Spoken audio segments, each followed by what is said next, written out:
Thank you everyone for coming today, and a special thank you to Executive Director Bartlett for having us here today. Addressing our state's water issues has been one of my top priorities when I was running for office, and today's appointment is an important step towards achieving that goal.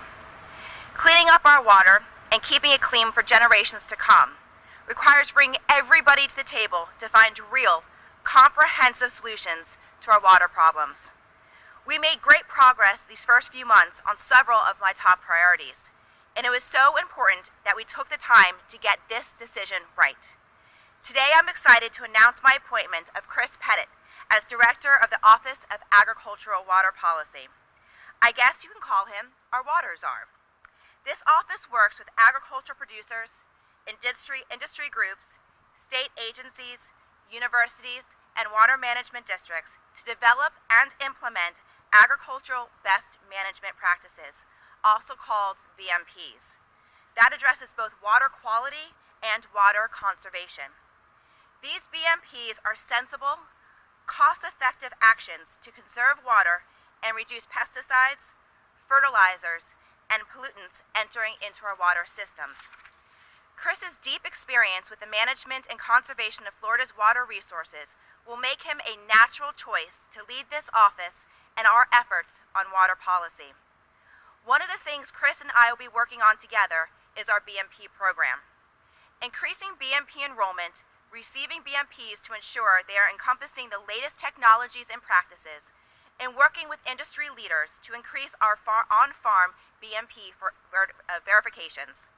We'll be working with DEP and additional stakeholders on all efforts to improve agriculture water quality within the department's statutory authority. I will also be seeking additional funding for cost-sharing projects and BMP implementation. This year, I requested $25 million to help Florida farmers implement new practices and new technologies, such as water efficiency improvements, precision nutrient application, and sustainable practices to reduce nutrient usage by up 50%. Unfortunately, we only received $4 million for these projects, which is a reduction of the $5 million from last year. So I'm continuing to fight for more help for our farmers in this area. I think Chris and I have a shared approach of really bringing everybody together, listening and finding common ground. No one industry is responsible for the challenges we face today, and no one industry or simple solution can fix these problems alone. Building a stronger partnership between Florida's agricultural and environmental communities is the only path forward on our shared water future. Let me be clear. We have some serious and complex challenges to address, from toxic blue algae to poisonous red tide to reducing nutrient pollution and conserving our precious water supply. This is the challenge of our generation, and it is so important to get it right. Thank you for everybody being here today.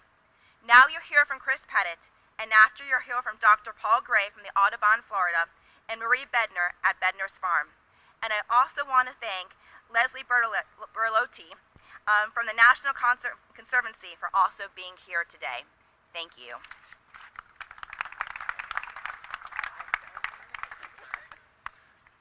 Thank you, Madam Commissioner. Thank you, Executive Director Bartlett. Appreciate everybody being here. Good morning. I really appreciate the opportunity given to me by the Commissioner to lead the Office of Agricultural Water Policy. It's just an incredible honor to lead such an office of paramount importance that gets to cooperate with our agricultural partners, state agencies, other stakeholders to protect and restore our natural lands and waterways. As the Commissioner mentioned, we share a vision finding common ground between agricultural, urban, environmental communities in the pursuit of healthy ecosystems and watersheds, as well as the respect for the role and efforts that the agricultural community continues to undertake. The history of our state is extremely complex. We strive to understand the reasoning behind our past laws and decisions to better inform the current decisions that we're undertaking with the desire to move us towards our shared environmental goals. The agricultural community has been and will continue to be a vital stakeholder in the economic growth of Florida and the conservation of our natural lands and waterways. I was looking at population figures the other day, and when Henry Flagler built the were looking at a population of about 600,000 people. 1950, we were still under 3 million. We're now pushing 22 million people in this state, which is a population explosion, which has increased the pressure on our lands, our water, precious resources, and the agricultural community. As the emphasis on water quality improvement shifted over time from point sources to non-point sources, there's a need that has occurred to continue collaborative efforts to address the pressing issues of pollution.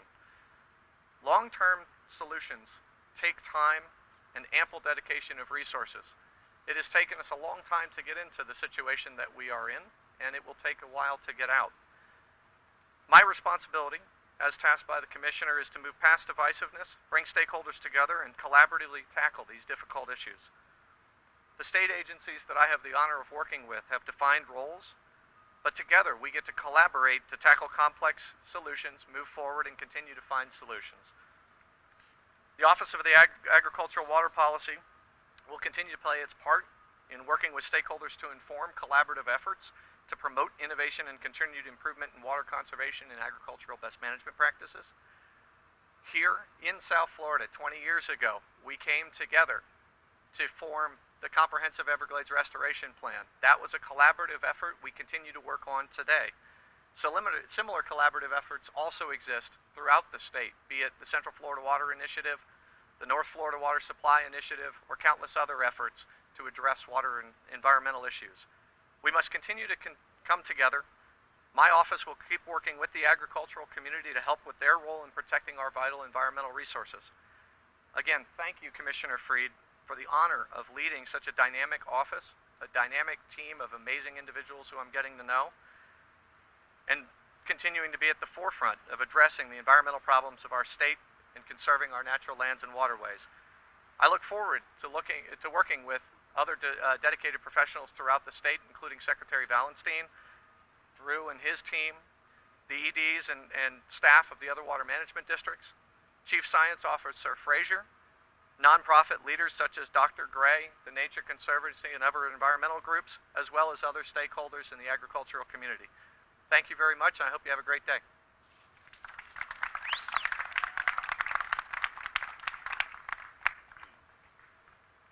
Morning, folks. I'm Paul Gray. I work for Audubon, Florida. We're an environmental group. And I've been working on Okeechobee for decades, and as you know, we still have a lot of pretty significant problems. And I'm really excited about Chris's appointment. I've known him for a long time. He's a very collaborative, fun person to work with, and as we've stumbled along trying to fix a lot of our water problems, there's been a lot of finger pointing and blaming and people fighting with each other. And if you think about our state, most of it's owned by private landowners, and most of it's in agriculture. And so if we're going to fix our watershed problems, we're going to have to work with agriculture. And I hope we're really genuinely entering a new era where we start working with these landowners and help them become part of our water solutions rather than being blamed as being part of our water problems. So I live in the Kissimmee Valley. I live right in the middle of agriculture, and I'm just really excited about this moment. I hope this is a new beginning of cooperation and working together. So thank you very much.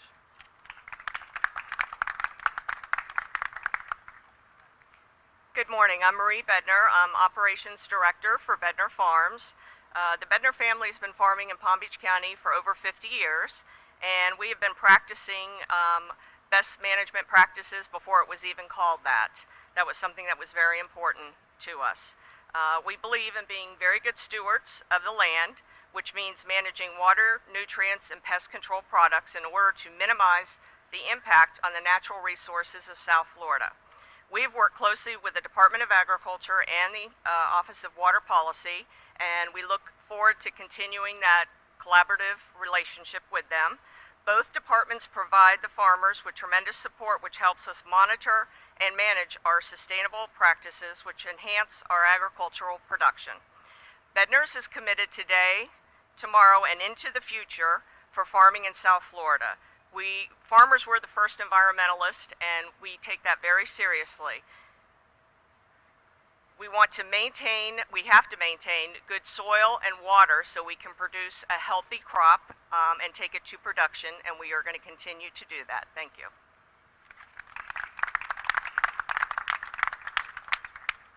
Thank you again for everybody being here today. This is definitely a historic moment for the Department of Agriculture with the announcement of Chris.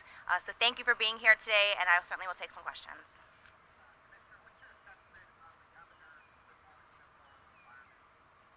I think that we have seen the governor. I think for the first time we've heard a governor use the word climate change.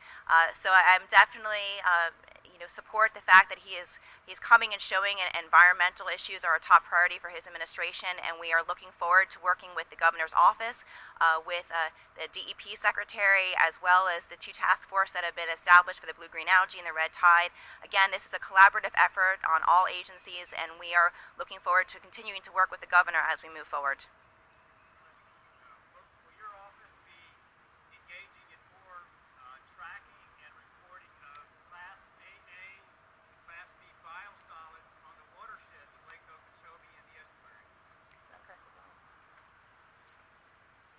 Good morning, sir. Hi. We are going to be engaging with the agricultural stakeholders. The Class A AA's are considered fertilizer under our BMPs, and we are continuously working and collaborating to determine the best way forward to address the complex issue, and we'll continue to engage, sir. How do you think the agricultural community will respond? How do you think that you'll be able to convince them, the people who aren't already, to engage in these best practices? Is it mostly just outreach? Will it be penalties, potentially? Outreach is extremely important. The experience that we have had is that the agricultural community, again, are very good environmental stewards, are looking within an extremely complex framework to address the issues that we were looking at. And we do partner. It is part of a much larger programmatic framework that needs implementation. We collaborate with local governments as part of that. We collaborate with state agencies. There are a number of different issues that play into the issues that we're seeing, the challenges that we're seeing, and working together with a collaborative approach, we are able to accomplish things.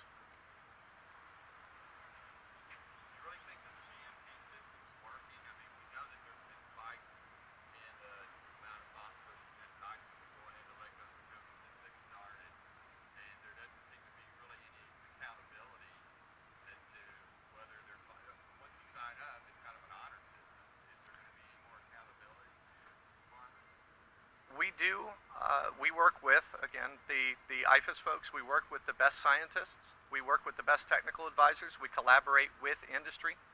As I stated, it's an extremely complex system in that even from parcel to parcel, you will see variances in soil types, variances in topography, variances in the various inputs on those pieces of property. It is something that we do undertake site visits. We do undertake collaboration with the landowners, and our staff do get out and talk about the BMPs that they've implemented and what they're seeing on the parcels. And the other thing that you'll see more in this administration is the collaboration between our office and DEP, which has not necessarily been as a forefront of a priority in the previous administrations. So you're going to see a lot more of us working together with DEP to get out there and to make sure there's an understanding from both sides of why BMPs are important, and to work with our local farmers and our smaller farmers, because the farming community, as I have learned to appreciate and love, are some of the best conservationists of our land. And so now it's getting that message out there and working with those who are not already enrolled in the BMPs, and to work on getting everybody enrolled.